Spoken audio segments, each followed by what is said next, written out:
Hello everyone. तो आज हम डिस्कस कर रहे हैं फॉरेस्टर एग्ज़ाम जो हुआ था आज 20 जुलाई को फर्स्ट शिफ्ट का। तो इसके हमारे मेमोरी बेस्ड क्वेश्चन है, तो उसको हम डिस्कस करेंगे। तो देखिए पहले हम केमिस्ट्री से स्टार्ट कर रहे हैं। तो देखिए केमिस्ट्री में क्वेश्चन क्या है, एक हमारा रिएक्शन दी थी कि एसिटाल्डिहाइड की अभिक्रिया कराई जाती है और उसमें हमारे आइडोफॉर्म के पीले क्रिस्टल बनते हैं, येलो कलर के क्रिस्टल बनते हैं। तो वो कौन सी अभिक्रिया है, तो ये हमारी कौन सी है, आइडोफॉर्म अभिक्रिया। अगर आपने 12th क्लास में ऑर्गेनिक केमिस्ट्री पढ़ी है तो आपको ये क्वेश्चन मिल जाएगा। ठीक है, तो इसमें हमारे क्या होते हैं, येलो क्रिस्टल बनते हैं, येलो क्रिस्टल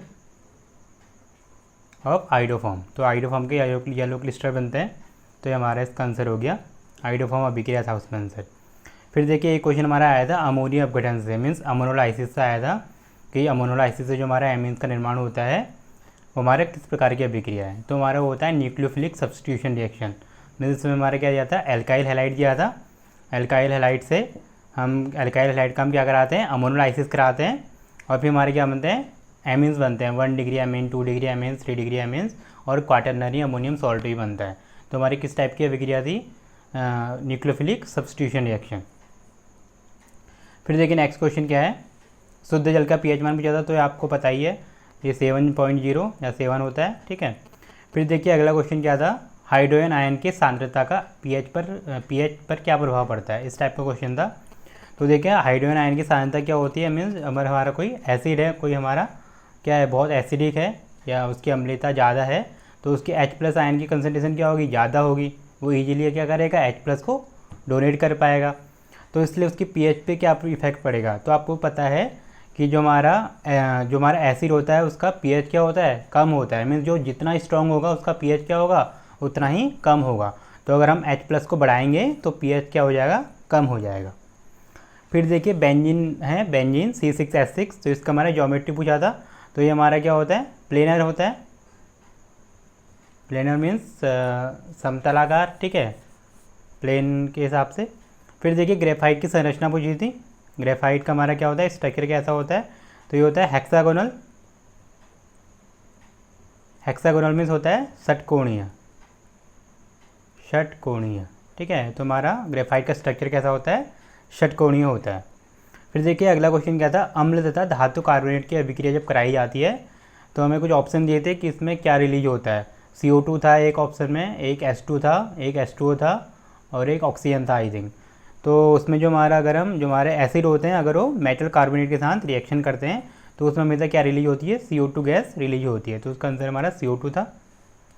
फिर देखिए अगला क्या है, दर्पण के लिए आवर्धन का सूत्र। तो देखिए दर्पण के लिए आवर्धन का जो सूत्र होता है वो क्या होता है, M = -V/U। तो ये सिंपल सा हमारा फॉर्मूला पूछा गया था कि दर्पण के लिए आवर्धन का सूत्र क्या होता है। तो ये क्या हो जाएगा, M = -V/U।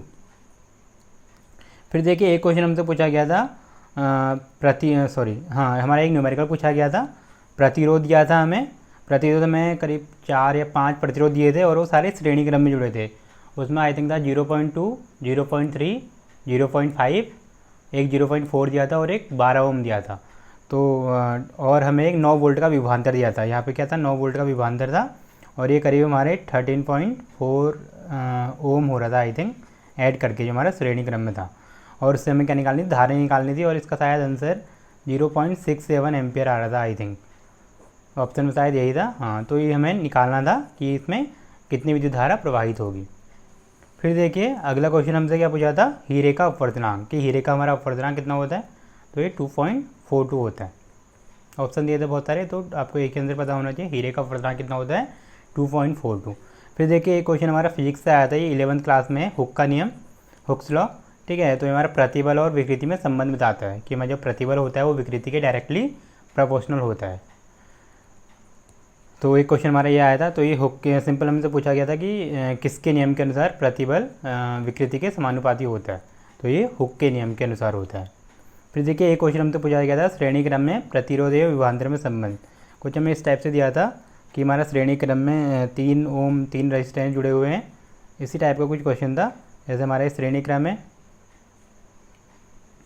ये 3 प्रतिरोध दिए हुए थे और ये बैटरी लगी हुई है -+ और ये R1, R2, R3 है। ठीक है, तो देखिए जैसे हमारा यहाँ से अगर हमारा यहाँ से हमारा करंट फ्लो हो रहा है तो सब में हमारा सेम ही करंट फ्लो होगा, I।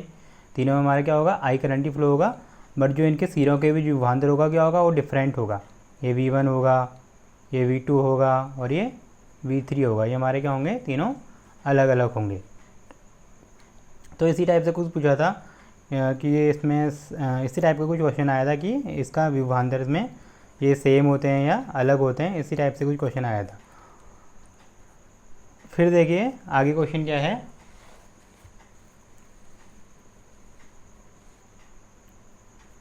देखिए अगला क्वेश्चन हमारा ये फिजिक्स से है, नाइन्थ क्लास का था ये क्वेश्चन। फिर देखिए क्या है, एक गेंद को 49 मीटर पर सेकंड के वेग से ऊपर फेंका जाए तो कितने समय बाद वापस आएगी। तो ये हमारा u है प्रारंभिक वेग, हमें u दिया था और हमें टाइम निकालना था। तो आपको इसे इजीली कर सकते हैं v equal to u plus AT के फॉर्मूले से, बट इसमें हमारा गुरुत्वाकर्षण g वाला फार्मूला लगेगा, ठीक है, v equal to u minus GT। तो आप इसे इजीली सॉल्व कर सकते हैं। फिर देखिए क्या है, सूर्य द्वारा प्राप्त होने वाली ऊर्जा में सूर्य द्वारा जो हमें ऊर्जा प्राप्त होती है तो वो कौन सी प्रक्रिया द्वारा मिलती है। तो आपको पता है कि जो हमारा सूर्य होता है उसमें क्या होती है, नाभिकीय संलयन होता है, नाभिकीय संलयन 1s2 + 1s2 2He4 + एनर्जी। तो ये हमारा क्या होता है, नाभिकीय संलयन द्वारा होता है। फिर देखिए अगला क्वेश्चन क्या था, चिपको आंदोलन का जनक। तो ये तो एक ईजी क्वेश्चन था, इसका आंसर क्या हो जाएगा, सुंदरलाल बहुगुणा, सुंदरलाल बहुगुणा। फिर देखिए एक क्वेश्चन आया था, जैव विविधता दिवस कब मनाया जाता है। तो जैव विविधता दिवस मनाया जाता है 22 मई को। फिर देखिए एक हमारी ये एनवायरनमेंट से क्वेश्चन है। तो ये मॉन्ट्रियल प्रोटोकॉल कब हुआ था, 1987 में। फिर देखिए अगला क्वेश्चन क्या है, हीराकुंड बांध। तो हीराकुंड बांध कहाँ है, महानदी पर है, और महानदी कहाँ है, उड़ीसा में है। देखिए एक क्वेश्चन पूछा गया था, पंपास घास के मैदान, ये आई थिंक रिपीट हुआ क्वेश्चन है, पहले भी पूछा गया है। तो ये है अर्जेंटीना में, और अर्जेंटीना कहाँ आता है, दक्षिण अमेरिका में। तो हमें ऑप्शन में दिया था दक्षिण अमेरिका, उत्तरी अमेरिका, यूरोप और एशिया, कुछ इस टाइप से ऑप्शन दिए थे। तो इसका आंसर हो जाएगा दक्षिण अमेरिका। फिर देखिए FRI means forest research institute, भारतीय वन अनुसंधान, कहाँ स्थित है। तो ये हमारा देहरादून में ही है, उत्तराखंड में। इसका आंसर हो जाएगा देहरादून। फिर देखिए नेक्स्ट क्वेश्चन क्या है, रामसर साइट किससे संबंधित है। सिंपल सा क्वेश्चन आया था, रामसर साइट किससे संबंधित है। तो ये आर्द्र भूमि से संबंधित है, सिर्फ यही था ऑप्शन में, आर्द्र भूमि। फिर देखिए अगला क्वेश्चन था, 15वें समूह, जो हमारा 15th ग्रुप है, उसमें जो तत्व होते हैं, जो एलिमेंट होते हैं, उसके संयोजी इलेक्ट्रॉन कितने होते हैं।